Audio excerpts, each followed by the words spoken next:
डूबती हुई उलझती हुई जो नौका है, नाव है, कई लोग कहें किसी किसी का काम नहीं होता होगा तो उसके मन में भी आता होगा सबके काम हुए, मेरा नहीं हुआ। हो सकता है कर्म का खेल थोड़ा भारी हो, बाबा को काटने में फाइल में से नाम इतनी जल्दी कटता नहीं है, बहुत दम लगाना पड़ती है। शंकर भगवान को भी कहना पड़ता है ब्रह्मा जी को कि कर रहा हूं। ब्रह्मा जी बोले इसका भाग्य मत पलट देना, बहुत बेकार कर्म कर कराया। शंकर जी बोले पानी चढ़ाता रहेगा तो मेरा शिवलिंग भी गलता रहता है, तो फिर सिग्नेचर भी तो गलेंगे। रुक तो सही तू जरा, इसने जो कर्म करा है इतनी जल्दी फाइल को छुपाना दम चाहिए, केस भारी है। और चारों तरफ हाहाकार मच रहा है। जो तुमने पूर्व में कर्म करा है वो कर्म तो तुमने ऐसा कर दिया, अपने को मालूम नहीं, पर जो कर्म कर आए हो उस कर्म का भोग तो मनुष्य के शरीर में भोगना है। पर सारे पाप तुम्हारे चारों तरफ से हाहाकार कर रहा है, ये पापी है, इसने ये करा, इसने वो करा, पूर्व में इसने ऐसा करा वैसा करा, तो अब इतनी हाहाकार मच रही है। अब देखो किसी व्यक्ति के लिए इतनी हाहाकार मचे तो लोग सोचे कि आखिर बात क्या है, तो वहां पर पहुंचे लोग बात करने के लिए, आखिर हुआ क्या, क्या हो गया, फिर फाइल देखो, ये देखो, वो देखो, ओए तो उसी तरह हाहाकार मच रहा है सब दूर से। तो भगवान शंकर भी कहते हैं थोड़ा समय लगेगा, चिंता मत कर, तू भक्ति मत छोड़ना, छोड़ मत देना। एक लोटा पानी बिल्कुल मत छोड़, जपे जा, लगे जा, करे जा। अगर तेरे घर में लक्ष्मी नहीं आ रही हो तो कमल गट्टे को पानी में डाल, शिव जी को चढ़ा करा। कमल का फूल बाजार में मिल रहा हो, जब तक कमल का पुष्प बाजार में मिले तब तक एक कमल का पुष्प सोमवार की सोमवार शंकर को चढ़ाना चालू कर दे। सोमवार को नहीं चढ़ाए तो प्रदोष को चढ़ा, पर शंकर की भक्ति कर। और कमल का फूल ना मिले तो कमल गट्टा पानी में डाल, उस पानी को शंकर पर चढ़ा, पर चढ़ा देख, क्योंकि शिव की चरणों में रहने के लिए माता ख्याति ने लक्ष्मी देना चाहिए और लक्ष्मी जी को भगवान शंकर ने नारायण को दे दिया। अगर वही कमल के पुष्प पर लक्ष्मी का निवास होता है, इसलिए दीपावली पर कमल का फूल शिव जी को, भगवान माता लक्ष्मी को समर्पित होता है।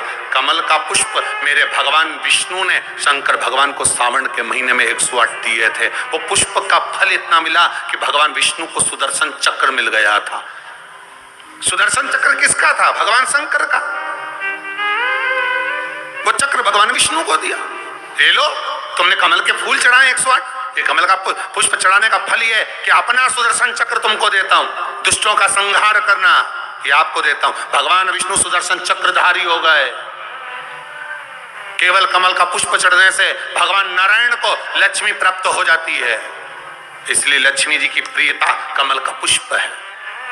वो कमल के पुष्प का जल, कमल का जल या कमल गट्टे का जल शंकर पर आप प्रदोष की प्रदोष, सोमवार की सोमवार। नहीं आ रही ना लक्ष्मी, पैसा नहीं आ रहा, अब आपने सब दूर माथा टेक लिया, चढ़ाना चालू करो। एक कमल गट्टा पानी में डालो, उस पानी को शिव जी को चढ़ाओ, चढ़ाइए। मिल जाए कमल का फूल, जब तक मिल रहा है, अभी ठंडक में तो मिल ही जाता है, कमल का पुष्प मिले, मंगवा लिया, चढ़ा दिया। सोमवार की सोमवार, नहीं तो प्रदोष की प्रदोष चढ़ाओ, 5-6 प्रदोष करके देखो, कहीं सीवर वाला महाराज झूठ तो नहीं बोल रहा, देखने में क्या जाए। ना सीवर वाला महाराज कहीं जा रही है, ना तुम कहीं जा रहे हो, आ जाना वापिस सही कुबेरेश्वर धाम। तो चढ़ाओ, शिव की आराधना करो, शंकर की भक्ति करो और एक दृढ़ता से करो।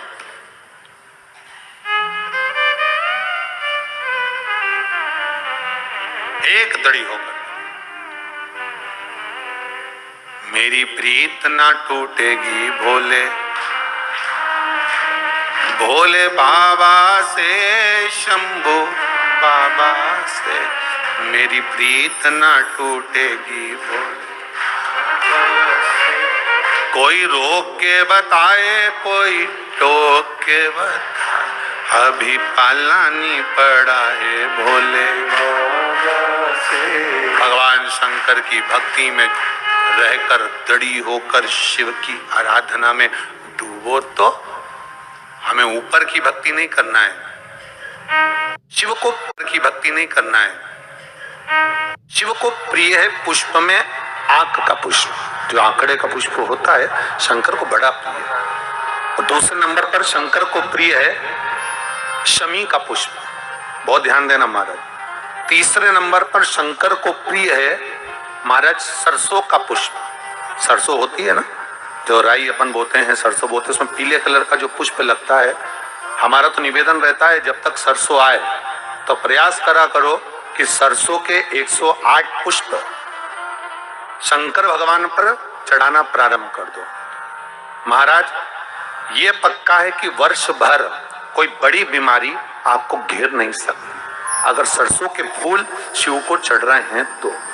और प्रयास करना कि सरसों का जो पुष्प होता है, सरसों का जो फूल होता है महाराज, अगर कोई व्यक्ति को किडनी या लीवर से जुड़ी हुई कोई तकलीफ होती है या किसी व्यक्ति का एक्सीडेंट हो गया होता है और उसका कोई अंग रह गया हो, कोई शरीर का कोई भाग रह गया और वो काम नहीं कर रहा हो, जैसे किसी के पांव रह जाते हैं एक्सीडेंट के बाद, किसी का हाथ रह जाता है या कोई अंग काम नहीं कर रहा हो, वहां ब्लड पहुंच नहीं रहा हो, वो जगह एकदम सुन्न हो गई हो, खाली पड़ गई हो, तो उसके लिए शिव महापुराण की कथा कहती है कि सरसों के पुष्प 11 शंकर जी के राइट भाग में, जहां शिव जी के गण दरवाजे के द्वारपाल मणिभद्र जिस जगह पर निवास करते हैं, कौन निवास करते हैं?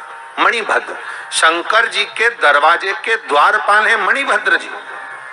तो मणिभद्र दरवाजे के द्वारपाल में राइट भाग में मणिभद्र जी विराजते हैं। मतलब राइट भाग कौन सा हुआ?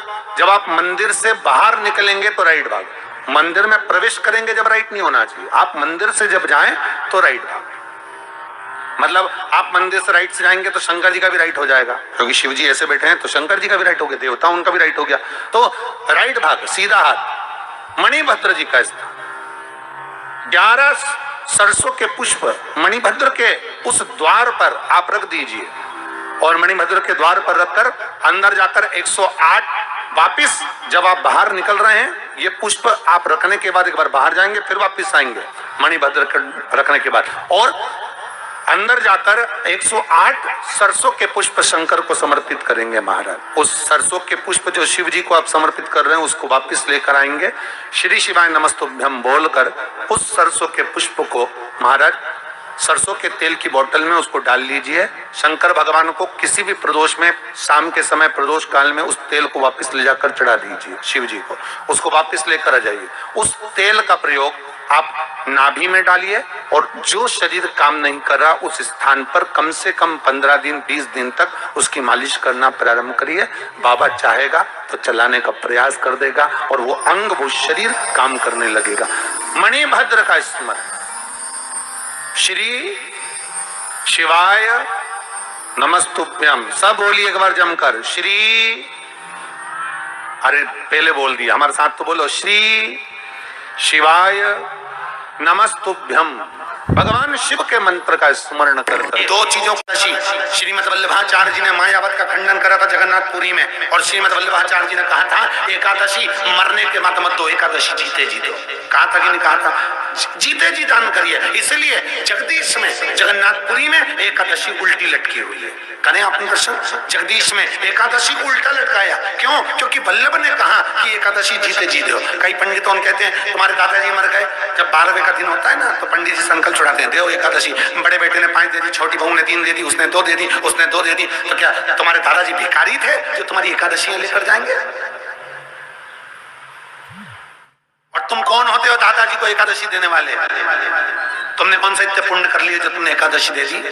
एकादशी के दान की महत्वता श्रीमद वल्लभाचार्य जी ने कहा कि कोई व्यक्ति अगर खटिया पर सड़ रहा है, पलंग पर तड़प रहा है, हॉस्पिटल में पड़ा हुआ है, तो निवेदन है कि उसको देखने जाओ तो अपनी करी हुई एकादशी में से 2 एकादशी का दान उसको तुरंत दे दो। क्यों? तो जिससे उसको मोक्ष मिल जाए, मरने के बाद नहीं। क्योंकि मरने के बाद तो 10वें के दिन गरुड़ पुराण में लिखा है 10 दिन तक जीवात्मा घर की अटारी पे रहती है। कितने दिन? 10 दिन। 10 दिन के बाद जीवात्मा चली जाती है। कहाँ जाती है? उसको जहां जाना है। 3 दिन में उसको भोग भोगना पड़ता है जीवात्मा को। 3 दिन नरक का भोग भोगती है, उसके बाद स्वर्ग का भोग भोगती है। 18 दिन में ये प्रोसेस पूरी हो जाती है। कितने दिन?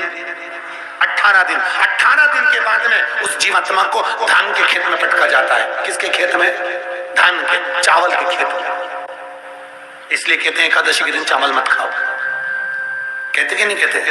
और क्या कहते हैं? द्वादशी के दिन चावल खाना जरूरी है। एकादशी का पालना करना है तो द्वादशी को चावल का एक गिरासा खाओ, तब द्वादशी को चावल खाओगे तो एकादशी लगेगी। चावल नहीं खाओगे तो एकादशी नहीं लगेगी। द्वादशी को चावल खाना जरूरी है। क्यों कहते हैं? क्योंकि धान के खेत में जीव को छोड़ा जाता है, उस धान के खेत में, चावल के खेत में जीवात्मा रहती है। उसको चिड़िया खाती है तो चिड़िया के रूप में जन्म लेता है, मनुष्य खाता है तो मनुष्य के रूप में जन्म लेता है। इसलिए एकादशी के दिन चावल नहीं खाया जाता, क्योंकि एकादशी के दिन हम चावल खाएंगे तो जीव हत्या का दोष लग जाएगा। फिर कब खाना है? द्वादशी के दिन। द्वादशी के दिन क्यों खाया जाता है? क्योंकि हम एकादशी के व्रत करे रहते हैं और पहला घासा जब चावल का खाते हैं तो अपनी करी हुई एकादशी का पुण्य, जितने जीव हमारे मुंह में जाते हैं उनको उसका पुण्य मिल जाता है और उनका फिर जन्म नहीं होता, वो तर जाते हैं, उनको एकादशी का भाग मिल जाता है। इसलिए कहते हैं एकादशी को चावल मत खाओ पर द्वादशी को